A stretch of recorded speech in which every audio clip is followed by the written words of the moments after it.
মাখো মাখো ভক্তি হইল শরণ ধুলি ও সবাই মাখো মাখো ভক্ত চরণের ধুলি মাখো মাখো সবে ভক্তের চরণ ধুলি বলি এই ধুলি হবে মোদের এই ধুলি হবে মোদের ভব পারের ধুলি সবাই এবার মাখো মাখো ভক্তে শরণ ধুলি ধুলি হবে মোদে ওরে হবে মোদে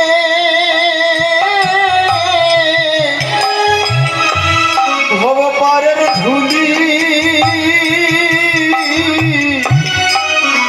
মাখো মাখো ভক্তে চরণ ধুলি এই ধুলি হবে মদে ধুলি হবে মদে ভব পারের করি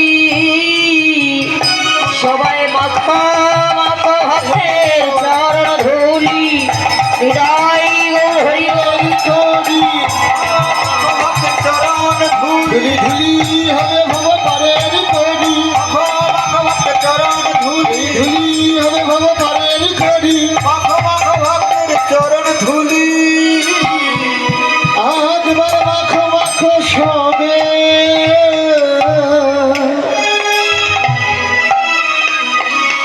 এই ভক্তে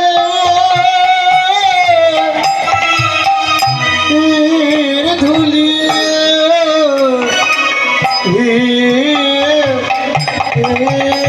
প্রভু রামচন্দ্র বললেন হনুমান এই জগতে যে ভক্ত করে আমার চিন্তা আমি ভগবান হই করি আমি সেই ভক্তের চিন্তা কেননা হনুমান এই জগতে যে আমি হইতে আমার নাম বড় নাম হইতে আমার ভক্ত বড় আর ভক্ত হইতে আমার ভক্তের চরণের ধুলি আরো বড়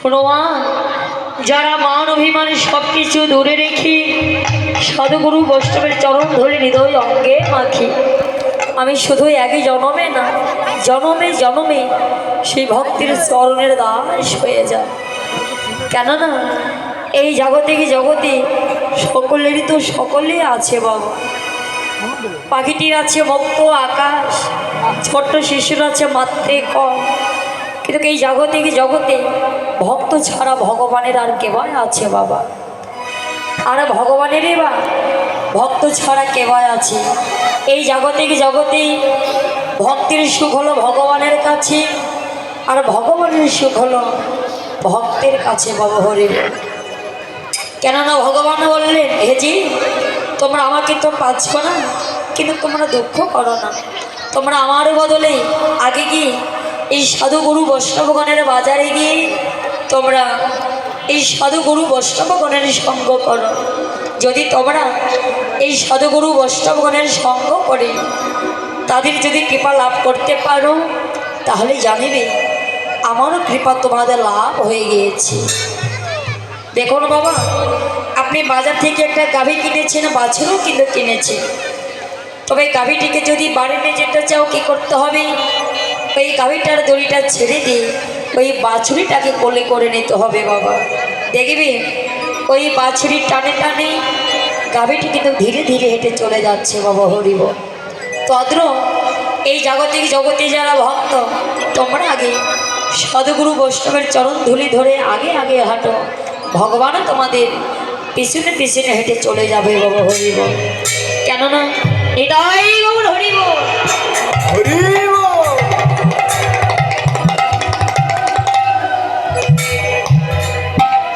কেননা বাবা এই জাগতিক জগতি যার এই হৃদয় বাসাটি ভালো, তাকে কিন্তু ভগবানের কাছে যেতে হয় না। কেননা ভগবান বললেন, যদি ভক্তের হৃদয় বাসাটি ভালো হয়, তাকে আমার কাছে যেতে হবে না। আমি সেই ভক্তকে পাবার জন্য 10 পায়ে ছুটে ভক্তের নিকটে ছুটে চলে আসিব না। তাই ওর হরি বল হরি বল। তাই আজকে গৌর হরি আমার তার অন্তরঙ্গ বহিরঙ্গ ভক্তদের সঙ্গে খেলা খেলিতে খেলিতে হঠাৎই করে মায়ের কথা মনে পড়ে গেল বাবা। এদিকে মা সচিবতা নিমাইয়ের প্রথমানে চেয়েছে, মা মা নিমাইকে ডাকছি, নিমাই, আরে ও বাপ নিমাই, আমার প্রাণের নিমাই এলি নাকি রে,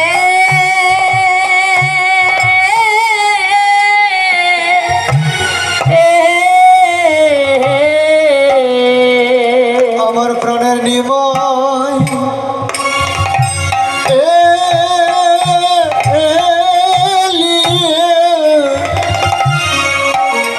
নাকি রে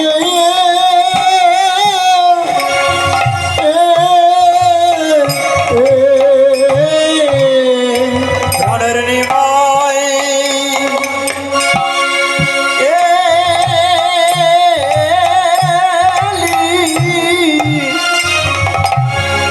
নাকি রে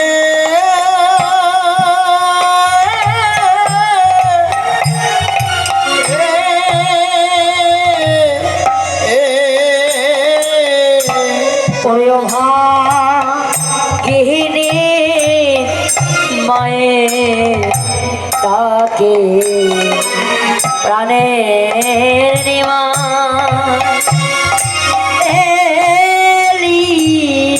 হতো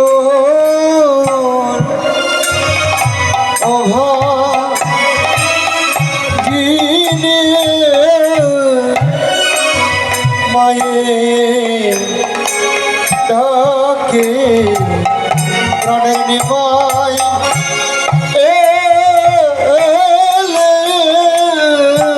হতো অভাগিনী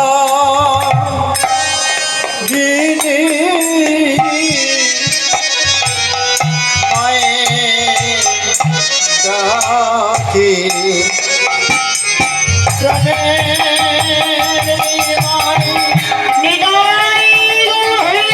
নিমাই অভাগিনী মায়ের ডাকে অভাগিনী মায়ের ডাকে দুর্ভাগিনী মায়ের ডাকে আমার প্রাণের নিমাই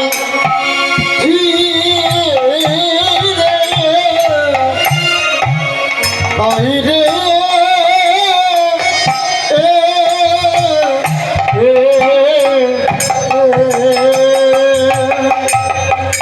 মা যখন নিমাই নিমাই বলে ডেকেছি, অন্তর্যামী ভগবান বুঝতে পারলেন মা বুঝি আমার ডাকছে।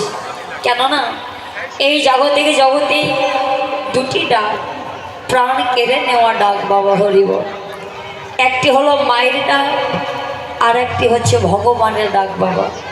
ভগবান একবার যারা নাম ধরে ডাকে, সে কখনো এই মায়ার ঘরে আর থাকতে পারে না বাবা। তাই মা যখন ডেকেছে, অন্তর্যামী ভগবান বুঝতে পারলেন মা বুঝে আমার ডাকছে। কেননা ভক্ত আমার মাতা পিতা, ভক্তই আমার গুরু, ভক্ত আমার নাম রেখেছে বাঞ্ছা কল্পতরু। ভক্ত আমার প্রেমের ডুরি, যেদিক ঘোরায় ভক্ত আমি সেদিকেই ঘুরি। আর ভক্ত দিলে ভগবান খায়, আর না দিলে ভগবান আমার উপবাসে যায় বাবা। এই জাগতিক জগতে যারা ভক্ত, যারা বৈষ্ণব, যারা প্রসাদ ভোজিব মা, তারা কিন্তু ভগবানকে দিয়ে খায়। বাজার থেকে একটা ফল কিনে এনেছি, ওই ফলটি আগে রাধা গোবিন্দের সেবা দিই, তারপর ওই প্রসাদ নিয়ে তারা কিন্তু খাই বাবা। তাই যখন মা ডেকেছি, আর খেলাধুলার কিছু ভালো লাগছে না বাবা হরি। এমন সময় ভক্তদের সঙ্গে খেলা শেষে অবসান দেখি হেঁটে চলিলাম। বিনয় অবসর দেখি গৃহেতে চলিল। বিনয় অবসর দেখি গৃহেতে চলিল। জননী চরণে আসি প্রণাম করিলাম। জননী চরণে আসি প্রণাম করিল। জননীর চরণে আসি প্রণাম করিল। আর জননী চরণে আসি প্রণাম করিল। আগে যেন মাতৃভক্তি, যেন মাতৃভক্ত, আগে যেন মাতৃভক্তি, আগে যেন মাতৃভক্ত, ঘরে বাড়িবে শক্তি, থাকে যেন মাতৃভক্তি। ভদ্র ভদ্রের পারবে শক্তি থাকে যেন মাতৃভক্তি। জননী চরণে আসি প্রণাম করিল। জননীর চরণে আসি প্রণাম করিল। জয় রাধে। ভগবানের কি কোনো কিছুর প্রয়োজন ছিল বাবা? বেলা শেষে ঘরে ফিরে মায়ের স্নেহের প্রণাম করা কোনো কি প্রয়োজন ছিল ভগবানের? কোনো তো প্রয়োজন ছিল না বাবা হরি বল। তাহলে ভগবান তিনি খেলা শেষে মায়ের স্নেহে কেন প্রণাম করলেন? কারণ আপনি আশ্রয় ধর্মজীবকে শিক্ষা দিচ্ছে বাবা। ভগবান মনে মনে ভাবনা করলেন আমি খেলা শেষে যদি মায়ের চরণে এসে প্রণাম না করি তাহলে এই জগতে যারা কৃষ্ণ বহির্মুখী যে এরা তো কখনো তাদের পিতামাতার ভক্তি রাখবে না। এদের যদি উদ্ধার করার পথ উপায় খুঁজে না দেওয়া যায় তাহলে এরা পথ পাবে কী করে? এই গৌরাঙ্গ মহাপ্রভু কী করলেন? খেলা শেষে মায়ের চরণে এসে প্রণাম করলেন আর এই জগৎজীবকে লক্ষ্য করে বলেন হে জগৎজীব তোমরা আমার পানে চেয়ে দেখো। আমি যেমন খেলা শেষে মায়ের চরণে প্রণাম করছি আমার মতো করে তোমরাও পিতা মাতার চরণে ভক্তি রেখো। কেননা পিতা মাতার ভক্তি রেখে যদি তোমরা তাদের কৃপা লাভ করতে পারো তাহলেই জানবে আমারও কৃপা তোমাদের লাভ হয়ে গিয়েছে। তাই ভগবান কী করলেন? শুধু তাই নয় বাবা, এই কলে হয়তো যেতে ডেকে ডেকে বললেন হে কলির জি তোমরা সময় থাকিতে বদনে কৃষ্ণ নাম করো, হরি নাম করো। কেননা এই কলির যুগে হরের নাম হরের নাম হরের নামই বা কেবল কৌল নাস্তব নাস্তব গতি অনধ্যা বাবা। এই জাগতিক জগতে আমরা যে যাই করি না কেন এই মধুমাখা হরি নাম ছাড়া এই কৃষ্ণ নাম ছাড়া এই কলি জীবের কোনো গতি নাই বাবা। তবে দেখবে আমরা কলির জীব মানুষ আমরা সাধারণত এই মায়ের কান্নাগুলো কিন্তু আমরা কেঁদে থাকি বাবা, তাই না? এই সংসারের মায়ের কান্নাগুলো সহজেই আমাদের কিন্তু নয়নে এসে যায় বাবা। কিন্তু এই মধুমাখা হরি নামে কৃষ্ণ নামে সহজে তো কারো নয়ন অস্ত্র ঝরে না বাবা। শাস্ত্রে বললে হরি নামে কৃষ্ণ নামে যার না কই অস্ত্র পা নিশ্চয়ই জানিবে সে দেহে আছে শত শত জন্মের অপরাধ। এই দেহে যদি শত শত জন্মের অপরাধ থাকে ওই জীব কখনো সৎসঙ্গ করতে ভালোবাসবে না বাবা, কখনো ভক্তের চরণ ধরি হৃদয় অঙ্গে মাখিবে না, কখনো দুটি বাহু উত্তোলন করে মধুমাখা হরি নাম কৃষ্ণ নাম করবে না বাবা। কোটি কোটি জন্মের থাকে ভাগ্য তবে তো বিষয় স্থির হইবই রাখবো বাবা। কোটি কোটি জন্মে যাদের ভক্ত শখের অঙ্করাছি করিয়াছে এই জন্মে তারাই সে সৎসঙ্গ করতে ভালোবাসবে বাবা হরি। তবে দেখুন এই হরি নামের কৃষ্ণ নামের যে কতখানি মূল্য তা আমরা এই সাধারণ জগতের জীব মানুষ আমরা কিন্তু বুঝতে পারি না বাবা। এই জগতে দেখবে আগুনে হাত দিলে কি হয় মা? হাত পুড়ে যাবে বাবা, তাই না? কেউ যদি জেনে শুনে বিষ পান করে বলে আমি মরবো না, বিষকে তাকে কখনো ছাড়বে বাবা? ছেড়ে দিবে না। এই যে দেখো এই 84 লক্ষ জনে ভ্রমণ করি এই স্বাধীন মানব বলে জন্ম পেয়ে যে আমি তো ধন্যে মেতে আছে ভেবে দেখেন তো বাবা, এই আমি তো ধন তো বেশিক্ষণের জন্য নয় বাবা। আজ আছে কাল আর আমার আর থাকবে না বাবা। আমরা কলির যে মানুষ আমরা বেশিরভাগই ভোগ করতে ভালোবাসি বাবা, কিন্তু ত্যাগ করিতে আমরা কতজন ভালোবাসি। ভোগে আছি জ্বালার যন্ত্রণা আর ত্যাগে আছে সুখ আর আনন্দ। ভগবান বললেন, হেজি তোমরা ভোগ করো না, ত্যাগ করে দাও, তার মতো সুখী আর এই জগতে না। ভগবান বললেন, যে ভক্ত আমাকে ভালোবাসে আমি তাকে বড় ভালোবাসি। যে ভক্ত আমাকে ভালোবাসে আমি তার মাথায় এই কৃষ্ণ বিরোহীর বছরটা চেপে দিতে ভালোবাসি।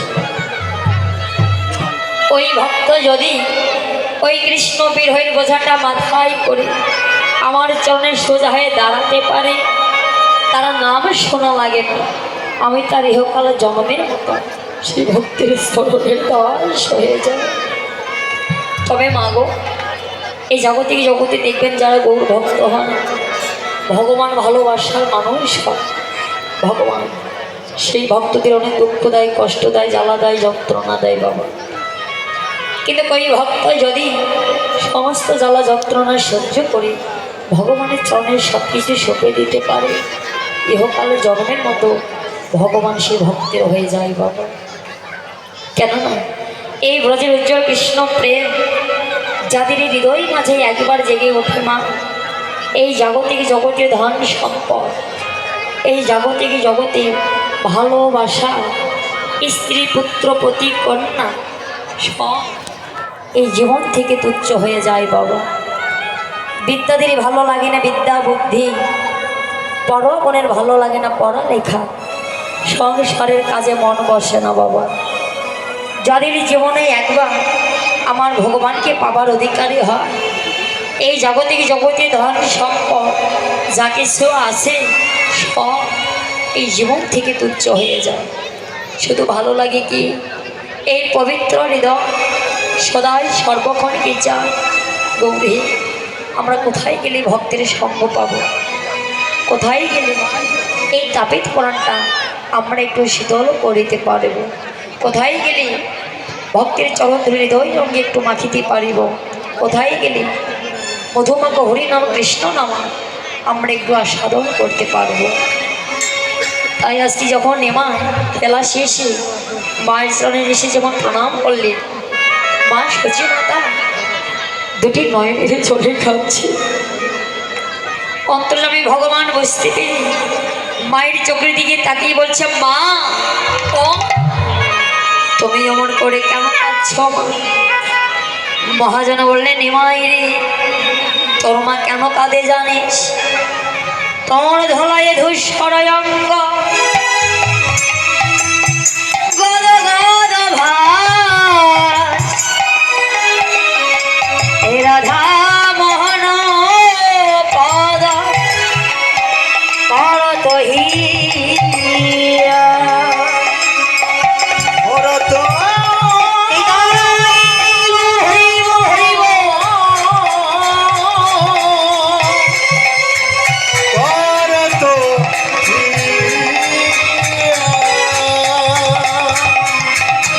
সচিমাতায় আমার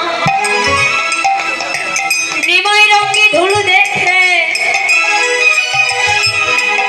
নিত্যানন্দকে ডেকে ডেকে বলছে, কহর নিতান অনিতান আমার নিমাই রঙে এমন করে কে ধুলো দিয়েছে রে? নিত্যানন্দ বলছে, মা গো আমরা তো নিমাই রঙে কেউ ধুলো দেইনি। সচিমাতা বলছি, নিতাই রে তোরা যখন আমার নিমাই রঙে কেউ ধুলো দিসনি, তাহলে ধুলো কি এমনি এমনি লেগেছে? নিত্যানন্দ বলছে, মা গো ধুলো তো আর এমনি এমনি লাগে না মা। তবে তুমি কি জানো মা, আজই তোমার নিমাই কি করেছে? আজ তোমার নিমাই ওই সুধনী গঙ্গার কলিনী আর অন্তরঙ্গ ভক্তির সঙ্গ পেয়ে তোমার নিমাই ভক্তির চরণ ধরে হৃদয় রঙে মেখেছিল মা। সচে মাতা বলছি, নিতাই রে আমি তোদেরকে কত বিশ্বাস করি, আমার নিমাই তোদের হাতে আমি তুলে দিয়েছিলাম।